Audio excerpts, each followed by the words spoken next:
안녕하세요. 반갑습니다. 이번 시간에는 아담 가정을 중심한 복귀 섭리에 대해서 말씀을 드리겠습니다. 하나님의 복귀 섭리의 뜻은 아담 가정에서부터 그 뜻을 이루시려고 하셨습니다.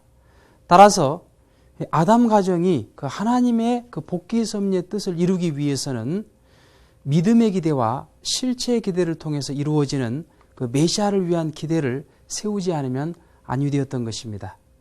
지난 시간에도 말씀을 드렸던 바와 같이 믿음의 기대에는 중심인물과 조건물 그리고 수리적인 탕감 기간이 필요합니다.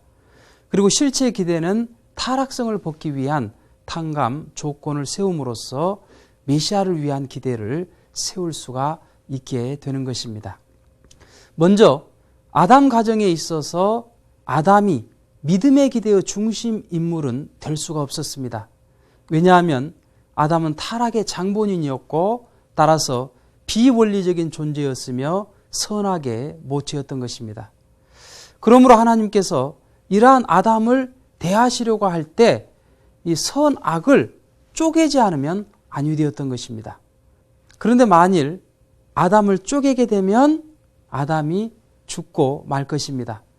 그렇기 때문에 하나님께서는 아담 대신으로 가인과 아벨 이 두 자녀를 각각 하나님과 사탄을 대할 수 있는 입장에 세워놓고 하나는 선의 표시체요, 하나는 악의 표시체로서 복귀 섭리를 출발할 수 있도록 하셨던 것입니다.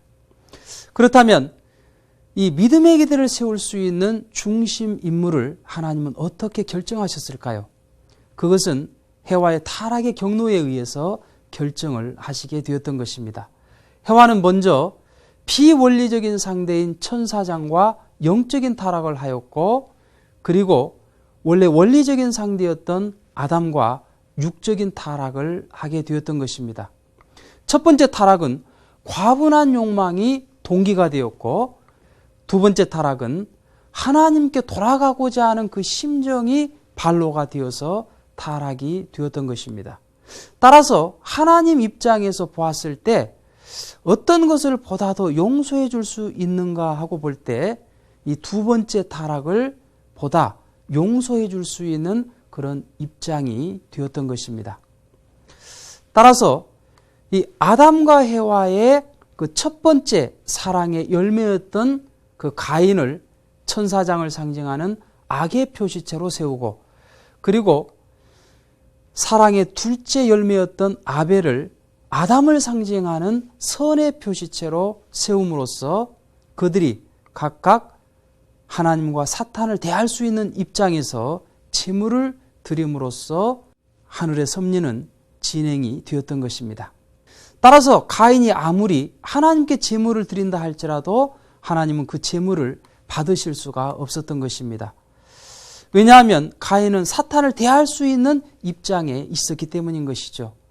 그리고 아벨은 하나님을 대할 수 있는 입장에 있었음과 동시에 그 제물을 하나님 뜻 맞게 드렸기 때문에 하나님은 그 제물을 받으셨고 따라서 아벨을 중심 삼고 믿음의 기대를 복귀할 수가 있었던 것입니다. 그러면 가인의 제물은 영영 받으실 수 없는 것일까요?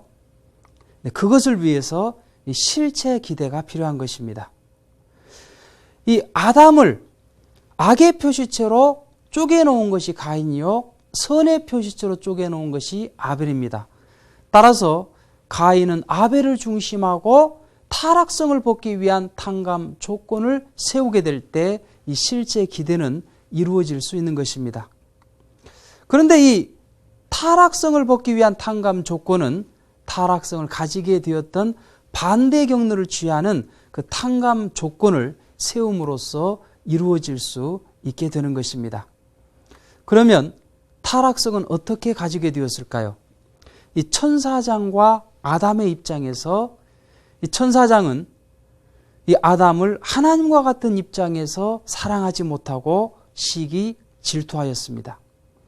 그리고 이 천사장의 위치를 떠났습니다. 혈기를 부리면서 그 자리를 떠남으로써 인간 세계에 가고자 했던 것입니다. 그리고 이 천사장은 아담에게 주관을 받았어야 되는데 교만한 입장에서 아담을 역주관함으로써 주관성 전도의 타락성이 생겼던 것입니다. 또한 죄를 번식하고 그럼으로써 악의 습관을 갖게 된 것이 이 타락성이 된 것입니다. 따라서 이런 타락성을 벗기 위한 탕감 조건을 세우기 위해서는 천사장의 입장에 있었던 가인이 아담의 입장에 있었던 그 아벨을 절대적으로 사랑했어야 됩니다. 그리고 이 아벨을 충보로 해서 하나님 앞으로 나아가야만 되었던 것입니다. 곧 가인이 하나님께 직접 제물을 드리면 하나님은 받으실 수가 없었기 때문에 이 아벨을 통해서 제물을 드렸어야 되었던 것입니다. 아벨아, 아벨아, 하나님께서 네 제물은 받으시는데 내 제물은 받지 않으시는구나. 그러니까 네가 하나님께 잘 말씀을 드려서 내 제물을 받으실 수 있도록 네가 대신 제물을 드려다오. 만일 이렇게 했더라면 하나님께서는 그것을 조건으로 해서 가인의 제물을 받으실 수가 있었던 것입니다. 그리고 가인은 아벨에게 절대 순종굴복함으로써 이 아벨의 주관을 받았어야만 됩니다. 그렇다고 위해서 아벨로부터 선의 뜻을 전해받게 될 때 이 타락성을 벗기 위한 탕감 조건은 세워지게 되었던 것입니다. 이렇게 아담 가정에서 믿음의 기대는 세웠지만 가인이 아벨을 살해함으로써 이 실체의 기대를 세우지 못했던 것입니다. 따라서 메시아를 위한 기대가 이루어지지 못함으로써 아담 가정을 중심한 복귀 섭리는 이루어질 수가 없었던 것입니다. 우리는 여기에서 중요한 교훈 하나를 얻을 수 있습니다. 아벨적인 존재는 교만하지 말아야 되고 자랑하지 말아야 된다는 것입니다. 아벨은 가인에게 형님, 하나님께서는 내 제물은 받으셨는데 형님의 제물은 받지 않았구려.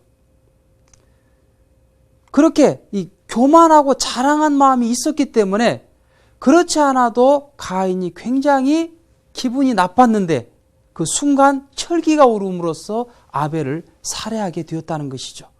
그렇기 때문에 아벨은 어디까지나 온유 겸손해야만 되는 것입니다. 그리고 가인은 불평불만하지 말아야 됩니다. 우리가 흔히 불평불만하는 사람들을 보면 그건 가인적인 존재인 것입니다. 그런데 가인은 주인이 아닙니다. 곧 가인은 어디까지나 아벨을 통해서 복을 받고 구원을 받는 것입니다.